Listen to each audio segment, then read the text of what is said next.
Do you remember the bleeding heart Swedish girl who stopped a plane from taking off in Sweden a couple of months back in order to prevent the deportation of a poor, helpless migrant? Of course you do. She was praised by the left-wing media, called a hero, a feminist icon, someone who we should all take inspiration from. You know how it played out.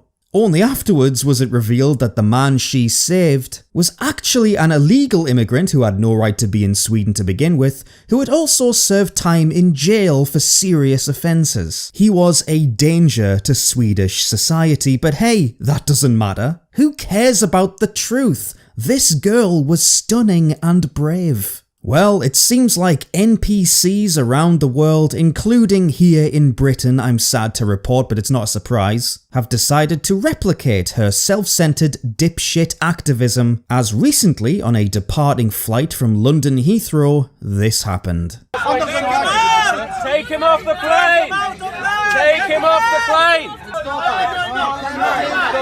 What I'm saying is, I'm not prepared to take him through this plane, through you lot, because you're all going to be scared. We haven't got steps to go. Take him off the plane, exactly.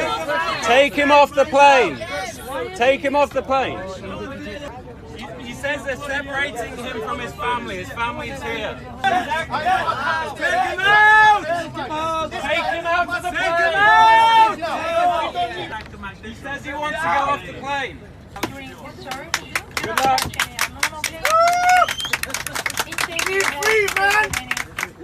How heroic. But who is this mysterious man? What's his story? Surely he was being wrongly targeted by the authorities in a case of horrendous systemic racism, no? Surely this won't come back to bite the protesters in the arse as it did in Sweden, will it? Well, let's find out.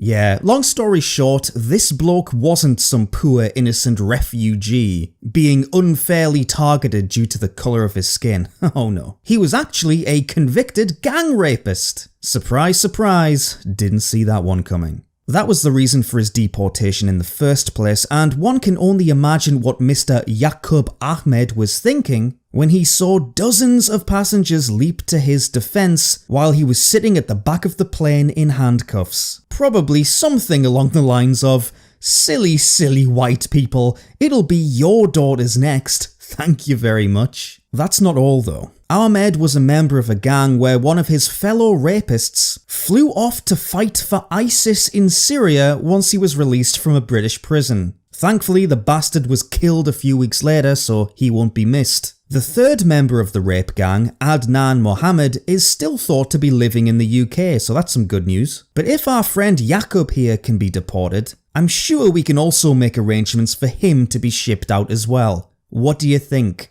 Make it happen. I mean, what benefit is it to the British people and our wider society to have these people remain in the country? Just to fill you in on their crime a little more, to add some context to this situation, our three Somali musketeers found a 16-year-old girl in central London after she was separated from her friends on a night out. They managed to convince her that they knew where her friends were and that they would take her to them, instead leading her back to a flat where they proceeded to gang rape her. Neighbours called the police, the men denied it because they have astonishingly low IQs, and they were proven guilty through DNA evidence. What was their jail sentence? 9 years. 9 years for gang rape. Seems a little light, doesn't it? 3 grown men luring a teenager back to a flat under false pretenses before sexually attacking her, and they get 9 years. Huh. Don't worry though everyone, Yaqub was released after only 4 years instead, because clearly the relevant authorities must have thought he was a good lad and was no longer a danger to young girls. And who can argue with that? He was obviously kept on some sort of list though because the Home Office decided that his crime was serious enough to warrant his removal from the nation. Which is when we get to this point. Before we dissect the motives of these passengers, let's have a watch and listen to the things they say during this whole ordeal. the shrieks of virtue they let out, and examine their drone-like behaviour. Take him off the plane! Take him off the plane! Take him off the plane, exactly. Take him off the plane! Take him off the plane!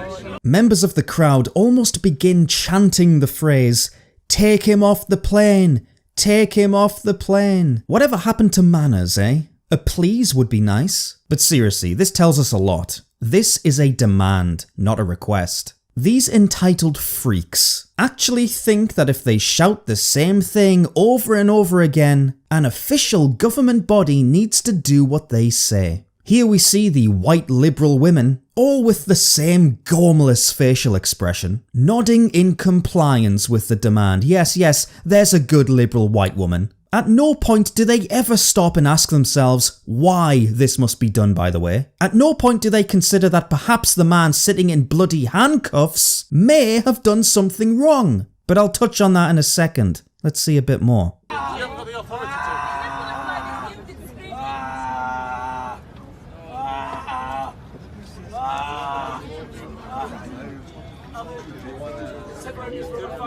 Now, our good mate Jakob starts randomly screaming at the top of his lungs, presumably to try and convince people he's being mistreated in some way by the officers. The crowd falls silent as he does this, prompting this self-loathing pillock to march over and investigate, phone in hand, filming, hoping to catch some evidence of the racist state torturing an innocent African. I bet he was bloody loving it. He says they're separating him from his family. His family is here. His family is here? Oh good, round them up as well and send them back with him, if it'll make him feel better. What about the family of the girl that was gang raped by him? Do they count in this? Well, you don't know that happened yet, but at the same time I still want to ask the question. He says he wants to go off the plane. It doesn't really matter what he wants, does it, pal? The guy is a foreign national who gang raped a 16-year-old girl. He's in no position to negotiate here. You really aren't helping the situation. Why don't you sit down, put your phone away and shut up? Stop looking to be the face of the resistance. All of us, we pay tickets. He's going for free, and we pay tickets. And he's going to a Gadisho, they're going to kill him. Take him out! Take Take him out! Take him out to the plane! We don't need him. Take him out! He's going to die. Definitely, they're going to kill him. A Turkish guy jumps in here and makes the ridiculous assertion that if Jakob is deported, he'll somehow be killed. Again, not knowing a damn thing about who he is, where he's from, what he's done, it's just because he's black and foreign that he's making these assumptions. And I'm sorry for that annoying guy behind the camera constantly shouting, "Take him out! Take him out!" Yet another example of the entitlement these wasters possess. Imagine sitting on a flight, getting ready to go on holiday for a couple of weeks alongside many others, and you suddenly decide that, actually, it's your right to completely ruin the flight schedule, prevent the plane from taking off, delay everybody's day, simply because you want to draw attention to a situation you think will make you look like a progressive hero. Oh, if I was on this plane, I would not be happy about this, and I don't think I'd be able to keep my cool with any of these arseholes. Why don't you let him off the plane? I'm doing my job, sir. It's part of what the Home Office do, I'm afraid. Yeah, they do. I don't make the rules, sir. I just carry them out, and people don't like me for it. You're fine. Everyone's fine. Nothing much to say about this clip. The Home Office official here is trying to act calm and collected. But if I was in charge, I'd want my officials to do their damn job and not let anyone get in the way, and certainly not try and appease them, and almost act apologetic for doing his job. There's nothing to apologise for in this situation, my friend.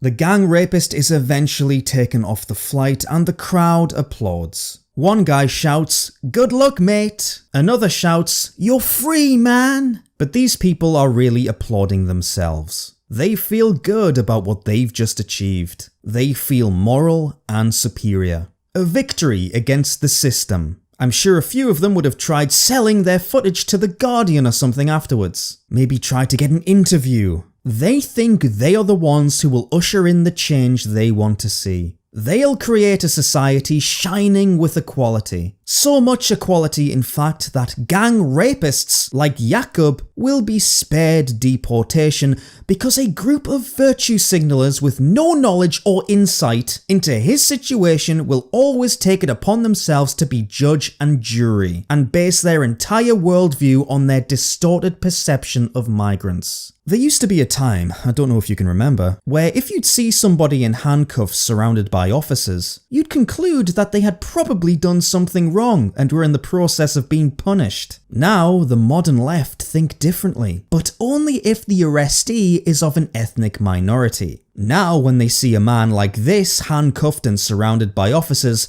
they don't see a criminal, they see a victim. They see a man who is being persecuted. A man unfairly targeted and apprehended. They see ethnic profiling, police brutality, and racism. This is now their default setting. These people think of themselves as the ones who will bring about cultural change, but what they don't realise is it's already happened. And they're simply following the script. They've had David Lammy in Parliament for the past number of years claiming black victimhood at every opportunity, explaining away disproportionate black crime rates as nothing more than bigotry. They've swallowed the blue pill of the European Union and the BBC, who have redefined European values into empty platitudes like tolerance, diversity and human rights. The problem with the EU is it believes in tolerance, diversity and human rights. But is it your and problem you or are what? rejecting them all. Tolerance,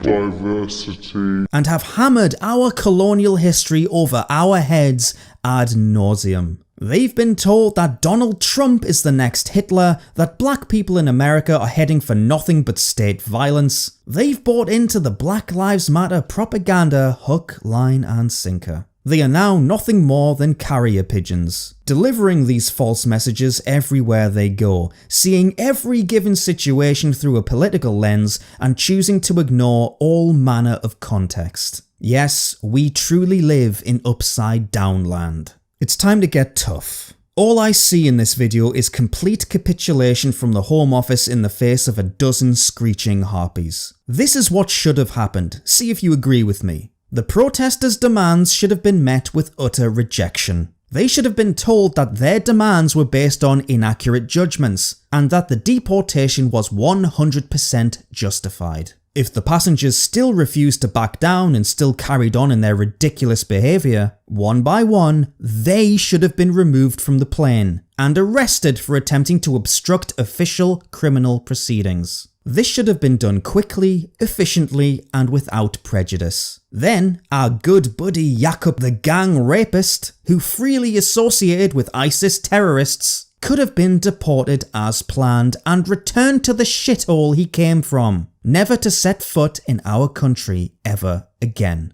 Instead, his deportation has been delayed.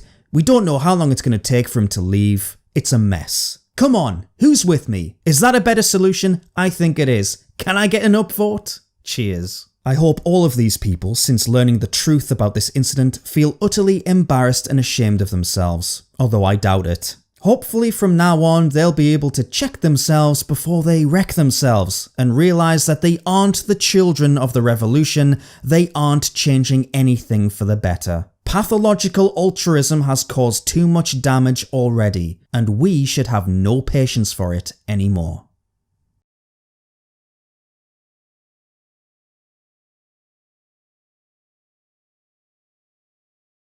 Thank you all so very much for watching once again. If you'd like to support this channel, links are down below as always. You can do so in a number of ways. The first is via PayPal. Thanks to everyone who's been so generous. Really good stuff. Or you can become a monthly patron of mine. $5 a month or more will get your name at the end of every single one of my videos as a credit, like these gorgeous, beautiful angels right here. I couldn't do this channel without your help, guys. That's the truth. Thank you so very much. Okay, have a great weekend, and I'll see you next week.